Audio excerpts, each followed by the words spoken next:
ચૂંટણી માટે આજે શાંતિપૂર્ણ માહોલમાં મતદાન પ્રક્રિયા શરૂ થઈ ચૂકી છે। અલગ અલગ જે વોર્ડમાં છે મતદારો પહોંચી રહ્યા છે અને આ તમામ મુદ્દે બધું વાત કરવા જોડાશે પોલિટિકલ એડિટર કિંજલ મિશ્રા। કિંજલ, જે રીતે આપણે અમદાવાદ, રાજકોટ, સુરત અને વડોદરા 4 દ્રશ્યો જોઈ ચૂક્યા છીએ અને અલગ અલગ વોર્ડથી જે સમાચાર મળી રહ્યા છે, ખાસ શાંતિપૂર્ણ માહોલમાં મતદાન થઈ રહ્યું છે। સારા સમાચાર એ પણ છે કે મતદારો આજે સવારમાં જ વોટિંગ માટે નીકળી રહ્યા છે। ઓલ ઓવર શું વાત કરશો આપ?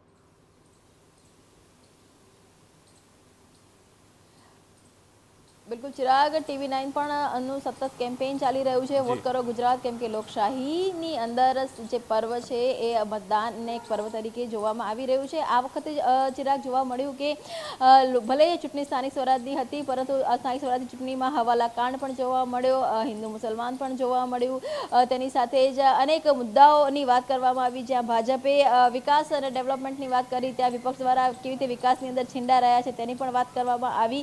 કેટલીક બેઠકો 700થી વધારે બેઠકો હતી એ બિનહરીફ રહી। ત્યારે આજે કહી શકાય કે વિપક્ષ તરીકે એક જે લડાઈ છે એ કોંગ્રેસ અને આમ આદમી પાર્ટી વચ્ચે એક લડાઈ જોવા મળી રહી છે। ત્યાં ભાજપ છે તે પોતાનો ગઢ સાચવવા માટેનો પ્રયાસ છે તે કરી રહી છે। આ તમામની વચ્ચે જે ગરમીનો તાપમાન છે સતત એ વધવાનું છે ને એ જ કારણ છે કે સ્ટ્રેટેજી વાઇઝ તમામ જે રાજકીય પક્ષો છે તેમણે પ્રયાસ કર્યો છે કે મતદાતાઓ છે તે વહેલી સવારથી આવે। ઇલેક્શન કમિશન દ્વારા પણ અનેક જગ્યાએ કેમ્પેઇન છે તે ચલાવવામાં આવ્યા છે। અત્યારે જોવા મળી રહ્યું છે કે જે મહાનગરો છે, મહાનગરોની અંદર મતદાન છે તે શાંતિપૂર્વક થઈ રહ્યું છે। અનેક જગ્યા પર કતારો છે તે જોવા મળી રહી છે, કેમ કે જે 12 થી 3નો સમય છે ત્યાં ઇલેક્શન કમિશન તેમજ રાજકીય પક્ષોને પણ લાગી રહ્યું છે કે આ સમયગાળામાં ખૂબ જ ઓછું વોટિંગ છે તે થાય એ પ્રકારની પરિસ્થિતિ છે।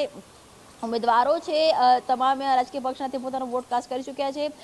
મુખ્યપ્રધાનની વાત કરવામાં આવે તો મુખ્યપ્રધાન 10 વાગે અમદાવાદ ખાતે પોતાનો વોટ છે તે આપશે, જ્યારે કેન્દ્રીય ગૃહમંત્રી અમિત શાહ છે તે નારણપુરા ખાતે 11 વાગે પોતાનો વોટ છે તે આપશે।